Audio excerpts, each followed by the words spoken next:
E aí, pessoal, aproveitando aqui a hora do almoço para gravar um vídeo rapidinho, só para a gente não ficar sem a solução do problema do dia 13 de fevereiro de 2025, problema 3066 do LeetCode, o mínimo de operações para exceder o limite do valor 2.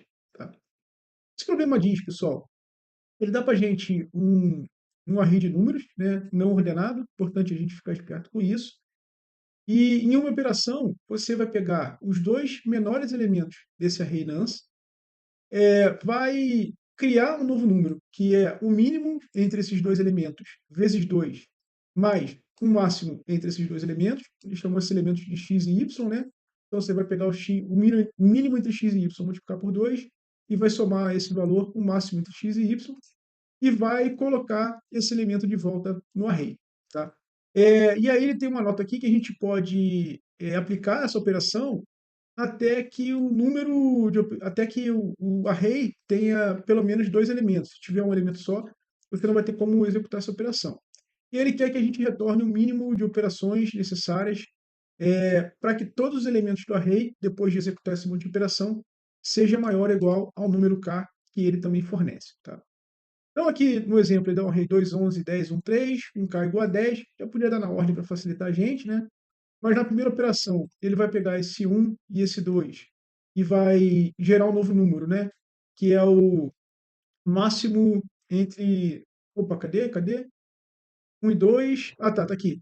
É o máximo entre 1 e 2 multiplicado. Desculpa, o mínimo entre 1 e 2, que é 1, vezes o 2, vezes esse 2 aqui, né?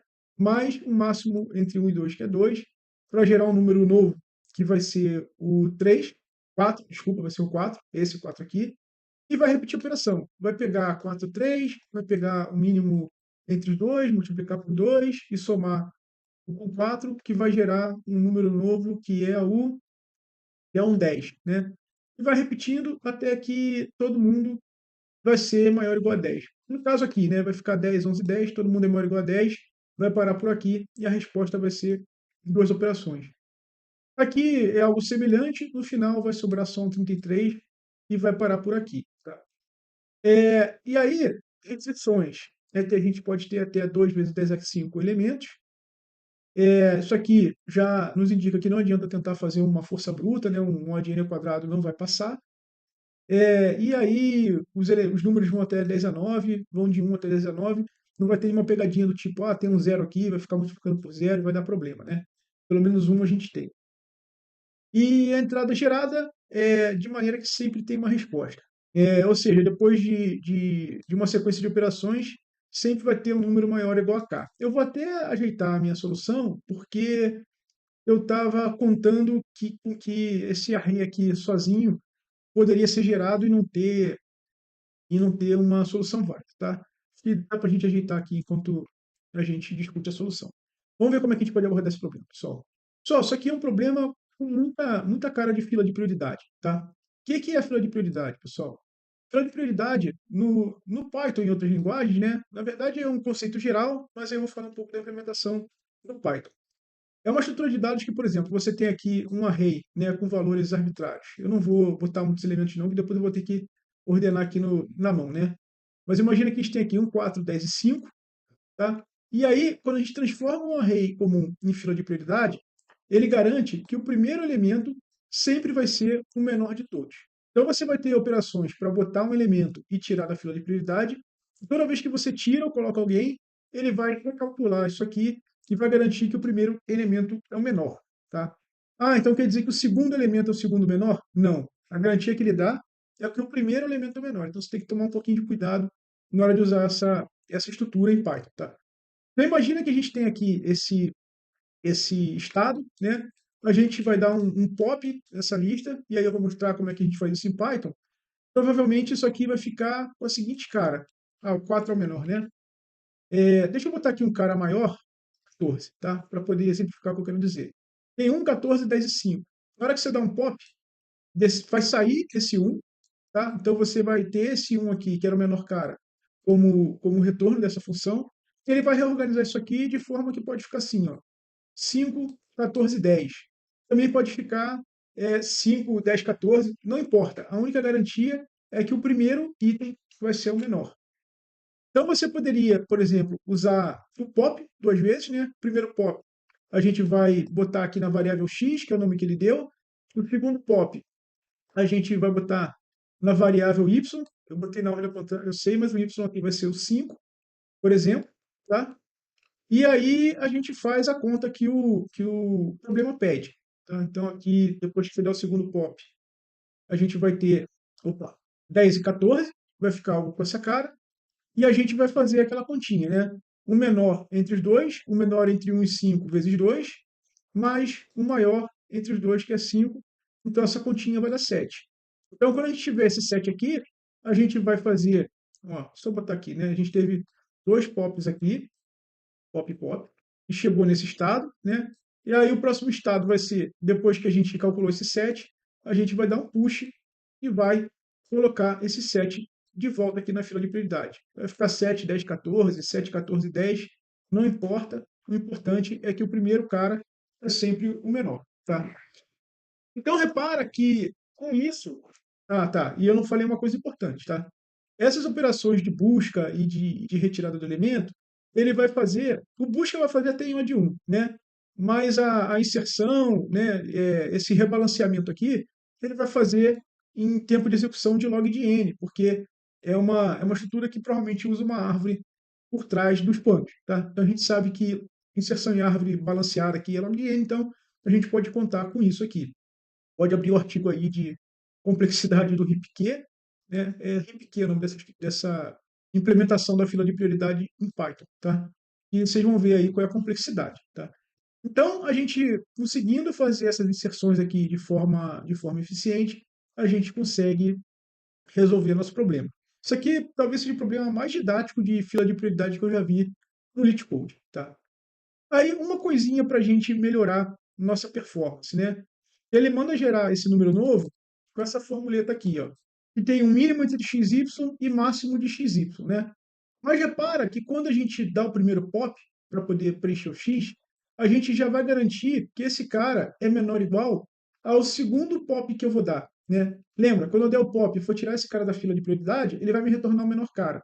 Então, eu garanto, como eu tiro o x antes do y, que o x é menor ou igual a y. Então, eu posso substituir essa fórmula aqui por um v igual a x vezes 2 mais y. Tá? Eu posso botar lá na implementação, né? A gente faz o teste com um min e um max e sem um min e um max, e a gente observa qual vai ser a diferença na performance. Tá? Então, vamos parar aqui de delongas. Deixa eu adiantar aqui a complexidade. Tá? Repara que a gente vai executar isso aqui, no pior caso, até sobrar um elemento nessa lista, né? Então, na hora de fazer o cálculo da complexidade, a gente já sabe que vai executar isso aqui n vezes. Porém, a gente vai executar n vezes essa retirada, beleza, que acontece em O de 1, e a inserção, que acontece em log de n. Se a gente vai fazer isso n vezes, a nossa complexidade é n log de n, tá? Isso aqui é a complexidade em tempo de execução. Espaço adicional, a gente pode falar que é O de 1, já que a gente vai usar a própria array que a gente recebeu originalmente como armazenamento, né? A gente não vai criar um array adicional, a gente vai reaproveitar o que a gente recebe como armazenamento. Então, tempo de execução é O de n log n, e espaço adicional a gente pode assumir que é O de 1, tá? Inverti um pouquinho a ordem aqui para aproveitar já os rabiscos. Vamos ver a implementação. Vamos lá, pessoal. Está aqui. A gente pegou o array de números, né, e transformou ele na fila de prioridade. Com Python é assim que a gente transforma, usando essa biblioteca RIPQ, método RIPFI. Vocês já devem ter visto aí em outros vídeos. E o número de operações que eu preciso tomar conta de quantas vezes a gente vai fazer a operação. Então aqui eu tenho esse teste, se o tamanho do array é maior ou igual a 2, que talvez eu pudesse até eliminar, mas poderia eliminar, tá?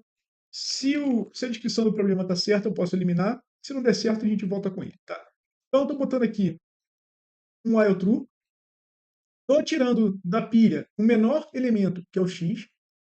E se o menor elemento já satisfaz a condição do problema, que é ser maior ou igual a k, eu posso parar. Porque se o menor é maior ou igual a k, todo mundo é maior ou igual a k. Posso parar por aqui e pronto para retornar a resposta. Se não, preciso pegar o segundo elemento e botar de volta aquele V, né? Lembra que eu calculei um V aqui no whiteboard? E vai ser o mínimo entre x e y vezes 2, mais o máximo entre x e y. Porém, como a gente já sabe que o primeiro cara que eu tirei, o x, é o menor e o y é o segundo menor, a gente pode simplificar isso aqui. Aliás, eu vou deixar para a gente ver a diferença no tempo de execução, tá? Mas eu poderia substituir isso aqui por x, poderia substituir isso aqui por y. Ainda não fiz o teste sem aquela condição, mas vamos submeter aqui vendo o que dá. Bem, tá aqui, pessoal. Como ele garantiu que sempre vai ter um caso válido, realmente eu poderia tirar aquele teste e tá aqui batendo mais ou menos 30% do pessoal em tempo de execução, tá? Agora, se a gente vai e abre mão desse min e desse max aqui, a tendência é ter uma melhora aqui no tempo de execução. Vamos mandar de novo aqui. Aí, pessoal, problema resolvido, e repara que a gente pula do 30% para a faixa dos 80%, tá? Talvez tenha alguma coisa ou outra aqui que ainda pudesse dar uma otimizada, porém, estamos bem, tá? Se você é um cara aí nível intermediário e até nível iniciante quiser fazer exercício, você também pode implementar isso aqui com sorte de list, né? Sorte de list é uma estrutura de dados do Python que garante que vai ter uma lista ordenada, né? Que a lista sempre vai estar ordenada. Então a gente poderia usar a sorte de list, mas você tem que tomar um grande cuidado, né? De como você vai inserir. Ah, não, eu acho que. Não, desculpa. O sorteio de lista você pode inserir e ele vai se encarregar de botar o elemento no lugar certo. Tá? O exercício que é mais legal talvez seja fazer com list comum também. Então você teria que ordenar a lista antes de começar. Né? E na hora de inserir o elemento na lista, precisaria utilizar uma função que é o bisectlet, né?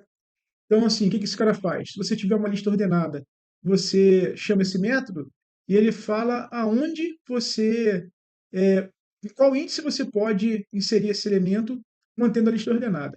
E como você tira os elementos da esquerda, talvez o list não seja a melhor estrutura, talvez você queira implementar com deck, tá? Que é a, a, a fila, né? Você pode inserir e remover, não é fila, né? É a estrutura de dados que você pode inserir e remover tanto pela esquerda quanto pela direita. Tá? Então, fica aí como exercício, mas eu acho que a implementação padrão, assim, a mais direta, é a com fila de prioridade. Para mim, é um problema bem didático em relação a isso. Beleza? Bem, pessoal, abri mão aqui de almoçar para gravar esse vídeo rapidinho para vocês. Espero que vocês tenham gostado. Se gostaram, deixa aquele like. E se não gostaram, deixa o like também pelo almoço que eu deixei de fazer para não deixar a galera sem resposta do problema do dia de hoje. Tá? Acompanhe a gente aí nas lives. A gente costuma abrir 2 ou 3 lives por semana, resolvendo o problema do dia. Geralmente depois de 10h30 da noite. Felizmente, a minha agenda não é muito constante assim, né? Mas se você der seguir aí, ativar o sininho, você vai sempre ver quando estiver ao vivo resolvendo o problema do dia. Beleza? Por hoje tá bom, vamos nessa. Grande abraço, até a próxima. Tchau, tchau. Falou.